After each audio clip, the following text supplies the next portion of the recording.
Next on the news.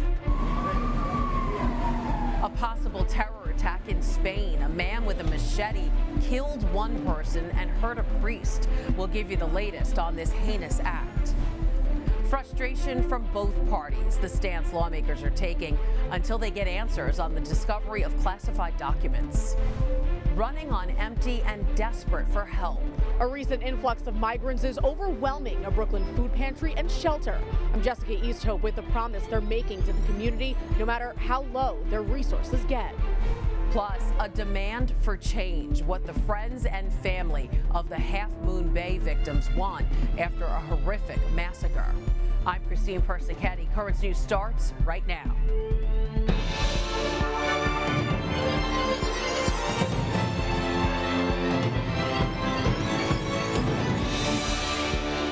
A possible terror attack in Spain. One person is dead and two priests are hurt after a man with a machete attacked two churches.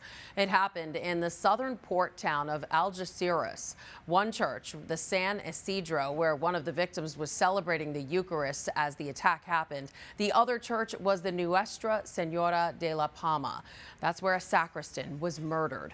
The churches are right next to each other. The person suspected of the crime was caught. No word on why he attacked these people. The town's flags are flying at half staff for a day of mourning. The mayor also said, quote, Algeciras has always been a city where concord and tolerance reign.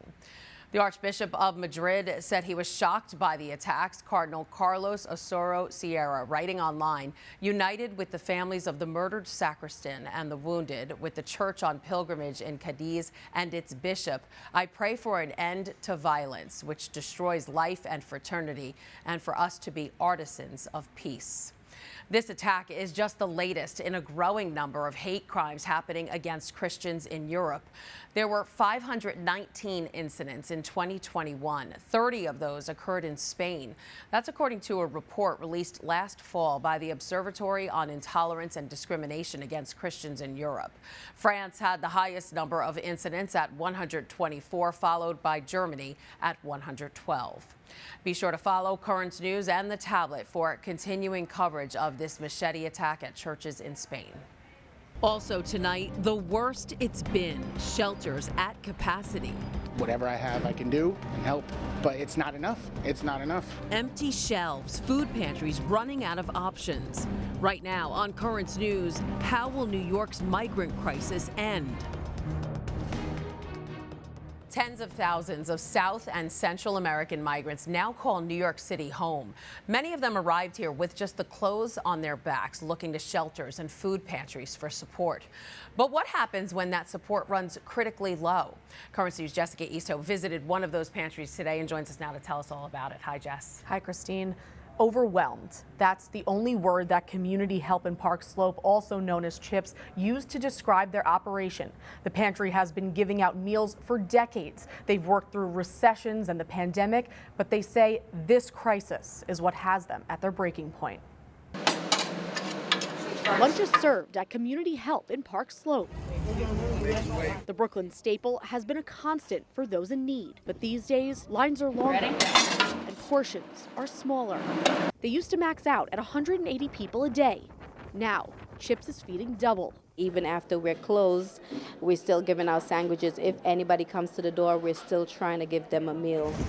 Paulino Geese is the director of food services. She sees everything, the line outside, the food inside, and tries to keep up with both. But recently, she says she's seen human beings who have become the face of desperation in New York City. We saw kids with no shoes, no jacket. There was a little boy, he stuck his hand inside of his t-shirt, and I had to walk away because I got so teary-eyed, like it was so overwhelming. There are more than 41,000 new migrants. Many don't speak English. They can't find legal work and are living out of hotels and emergency shelters with no place to cook. I have a passion for feeding hungry people, but we're kind of getting eaten out of house and home a little bit. We have a limited inventory. We're a very small kitchen, and our demand is just reaching our capacity. 270 plates done. Matthew Caban, the chef at CHIPS, holds his food to a higher standard, but he's running out, trying to make quality meals from scraps. Still, CHIPS is firm on a promise to the community. No one will be turned away. It's going to get to a point where I'm scraping the bottom of my fridge just trying to make a meal. I know we're a soup kitchen, but I don't want to start serving soup every day. The pantry gets food from various city agencies, co-ops, and private donations from residents, and is spending nearly $1,000 a day on more food. Staff fear the day when it's all gone. And if the need continues at this pace, it won't be long.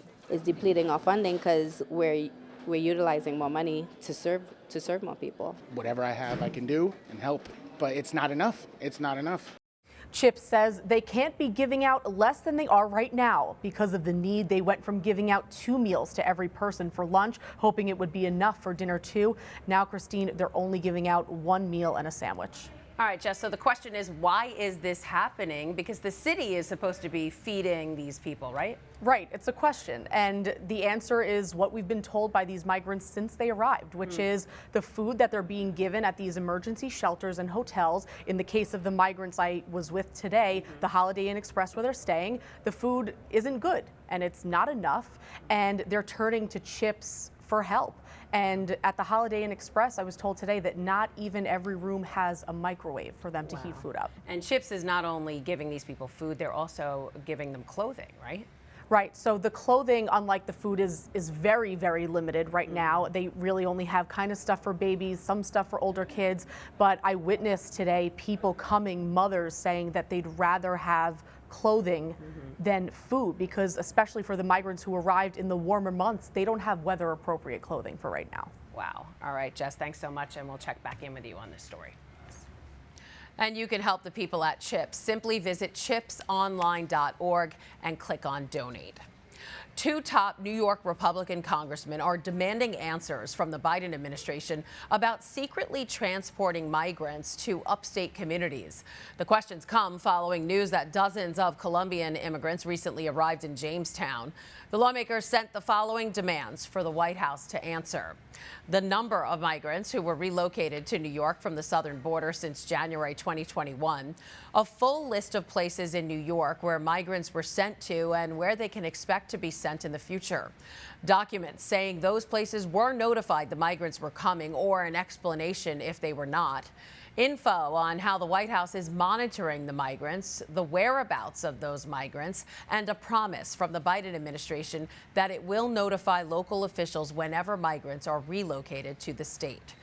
Meantime, Mayor Eric Adams is looking to move some migrants by shipping them upstate. In a phone interview earlier this month with the New York Post, Adams said spreading out the migrant population could provide a shot in the arm to struggling upstate cities and at the same time alleviate New York City's resources. The comment came just days after he filed an emergency mutual aid request to Governor Kathy Hochul, asking the state to provide housing for just 500 of the city's more than 40,000 migrants. He also expects more financial help on the way. Our continuing dialogue and our continued coordination is going to help us address this issue that we are facing. And the dollar amounts that are needed is going to come from both the federal government, and we want assistance from the state government to deal with the issues that are important. The mayor said he has no intention to turn people away from New York. 5 police officers have been charged in the death of 29-year-old Tyree Nichols. The cops were fired last week and accused of using excessive force after Nichols was hospitalized following a traffic stop earlier this month. Chris Wynn has the latest. 5 former Memphis police officers are facing charges in the death of Tyree Nichols. The former officers have each been charged with second-degree murder, aggravated assault, aggravated kidnapping, and other charges. While each of the 5 individuals played a different role in the incident in question, the actions of all of them resulted in the death of Tyree Nichols, and they are all responsible. Nichols, a 29-year-old black man, was pulled over by Memphis police in a traffic stop on January 7th. He was arrested following a confrontation with officers, hospitalized, and died from his injuries 3 days later. Attorneys for Nichols' family say an independent autopsy shows a severe beating caused his death. His bleeding was so deep, the hemorrhaging was deep, that it's only consistent with that type of physical contact that those officers made. Video of the encounter is likely to be released on Friday. These are more serious than in your typical officer-involved fatality case. But I think after everyone sees the video, I don't think there'll be any questions about those charges. The city on edge, the public demanding action and accountability. Don't gavel me. I'm here to let you know. The police chief calling for calm amid the firestorm. I expect you to feel outraged, but we need to ensure our community is safe in this process. Chris Wynn, Currents News. A memorial to the man who started the strong right arm of the Catholic Church could be coming near you. The Knights of Columbus are looking to place 10 statues of their founder, Blessed Father Michael McGivney, around dioceses across New York State. The priest started the Knights in 1882 to provide support and financial resources to men and families who were coping with the loss of their sole provider. More than a century later, the Knights are the world's largest Catholic fraternal service organization with more than 1.7 million members. So if you want to help get Father McGivney in every diocese of New York State, just make a check payable to the New York State Council Knights of Columbus and write Blessed McGivney Statue Fund in the memo. You can send that check to Louis Pepe at 93 Rapoli Street, apartment 4D in Brooklyn, New York, the zip code 11231. The Knights are requesting donations of over $100. There's a lot more news headed your way. The best and worst states in America when it comes to protecting your religious liberty. Demanding change, what friends of the victims in the Half Moon Bay mass shooting want to see. Outrage from both sides of the aisle. What's being done to stop classified documents from being left in locations that aren't secure? New York has been ranked the worst state for religious freedom. That info comes from a database called Religious Liberty in the States. They measure the ability to freely exercise religion by a list of potential safeguards, including employer exemptions from the contraception mandate and exemptions for health care providers for procedures such as abortions. So if New York is at the bottom, where do the other states rank? Well, joining the Empire State in the bottom 3 worst are West Virginia at 49 and California at 48. And the best states to freely practice your faith, number 3 is New Mexico, number 2 Illinois, and at the top spot, Mississippi. To see the full map and find out more on why some states have more religious liberty than others, just go to religiouslibertyinthestates.com. 2 people in Florida may face a dozen years in jail and a fine totaling $350,000. It's all because of what you're looking at here. The DOJ indicted them for possibly vandalizing a pro-life pregnancy center. The agency claims they were stopping workers from providing services. Centers like this one give free resources and services to pregnant women, which include alternatives to abortions. An Oklahoma lawmaker proposed a pro-life question while on the Senate floor. When is a child a child? So my question's very simple. When is a child a child? When does life begin? Is this one not alive and this one is alive simply because he's 5 months older? When's a child a child? That's Senator James Lankford, who took the floor this week to share his support for life, a tradition he has adopted every year around the National March for Life in D.C. This week, the senator also introduced the No Taxpayer Funding for Abortion and Abortion Insurance Full Disclosure Act, a bill that would establish a permanent prohibition on federal funding for the procedure. Vice President Kamala Harris was in Monterey Park paying her respects to the 11 people gunned down in Saturday's mass shooting. She was asked if Congress could act on gun reform. Can they do something? Yes. Should they do something? Yes. Will they do something? That is where we all must speak up and speak to our elected representatives. Harris placed flowers at the foot of the still-growing memorial outside of the Star Ballroom Dance Studio. Family and friends of the victims have been remembering the lives lost during a number of vigils this week. One of the victims, 57-year-old Shi Jun-yu, left China about 10 years ago to pursue a better life and education for her 3 children. Saturday was the first time she had ever visited Star Dance Studio. Her niece shared memories of her beloved aunt. It happens so often. We'd go eat dinner, I'd see my aunt, say goodbye, that sort of thing. I will see you next time. Now there's not going to be a next time. Kathleen Fong had to fight back tears as she spoke of her aunt, whose American dream was to see her children succeed. They will be the first ones in their family to graduate from college. Pope Francis is praying for all those affected by the Monterey Park shooting. In a telegram to Archbishop Jose Gomez of Los Angeles, the Pope said he implores the divine gifts of healing and consolation upon the injured and bereaved. Archbishop Gomez said he was grateful and touched by the Holy Father's expression of concern. Friends and family in the Half Moon Bay shooting are also turning to each other for healing. But those same people are also looking for change. J.R. Stone has more. Flowers, candles, and signs. The memorial for the 7 people that were killed in Half Moon Bay is growing. Those we talked with Wednesday night knew Marciano Martinez, one of the victims, who is also from Oaxaca, Mexico. We would say hi to him, and sometimes we would just kind of randomly talk about how our days were going and stuff like that. So it's just very sad for us to just hear of his passing due to this event. He likes to play, I think, a guitar. Sometimes I think he play in the church and with other friends. It's just broken my heart. And not just me, it's everybody, the entire town. As the community mourns here on Main Street, suspected gunman, 66-year-old Chuenli Zhao, went before a judge Wednesday who denied his bail. He is not a citizen of this country. There's plenty of motive to run. For that reason, it was, to me, a very straightforward and simple request for no bail. The victims were Asian and Mexican migrants. Many of their family members are still waiting to go home, staying at hotels paid for by the mushroom farms where they live and work. County officials say that they should get to go home by Friday. The governor on Tuesday had strong words regarding their living conditions. Some of you should see where these folks are living, the conditions they're in.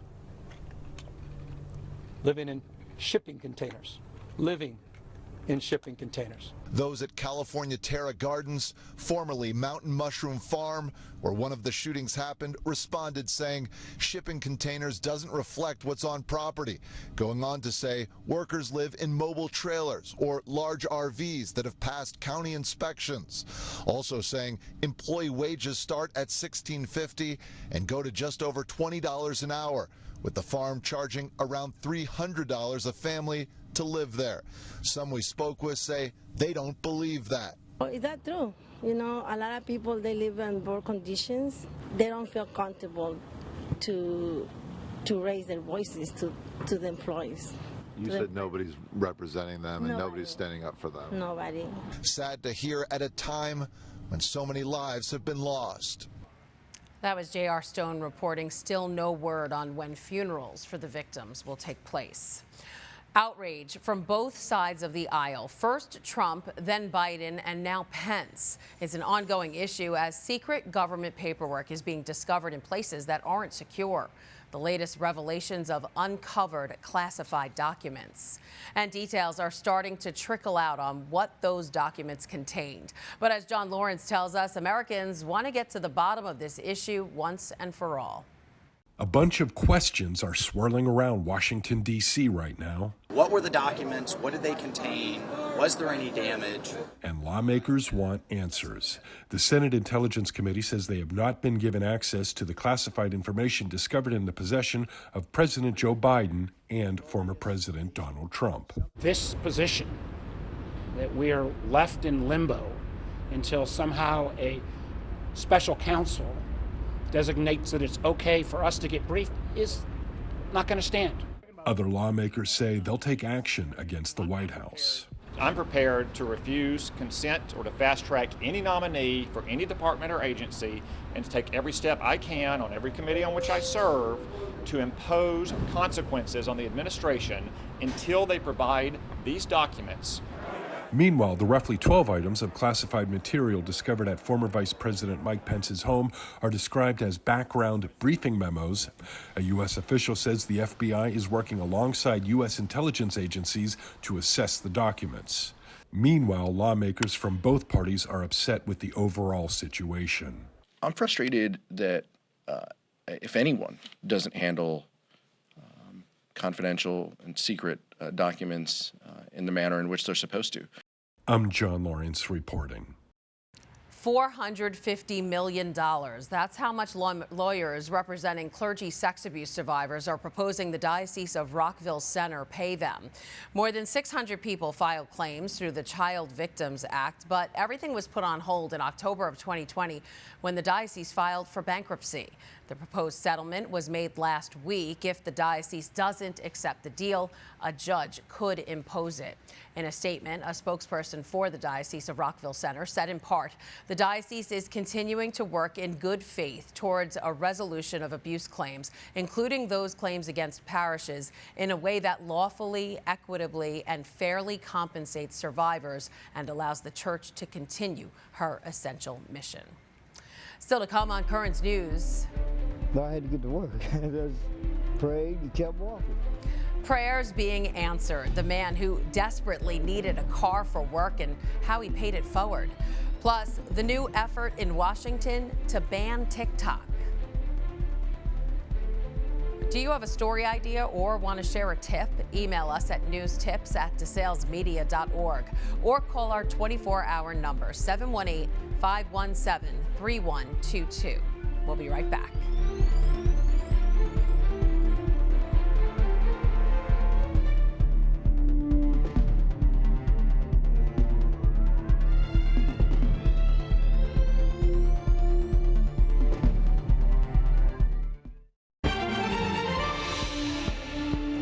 The White House is under more pressure to ban TikTok. The social media app is already under a review for security risks, but Missouri Senator Josh Hawley introduced legislation to ban it on all devices. Hawley said it allows, quote, the Chinese Communist Party to access Americans' personal information. Other senators and congressmen are likely to support the measure. Commuting to and from work is usually a pain. It was especially bad for one man in Milwaukee. After falling on hard times, he had to walk 4 hours, and that was just one way. As Emerson Lehman tells us, though, not only were his prayers for help answered, he already paid it forward.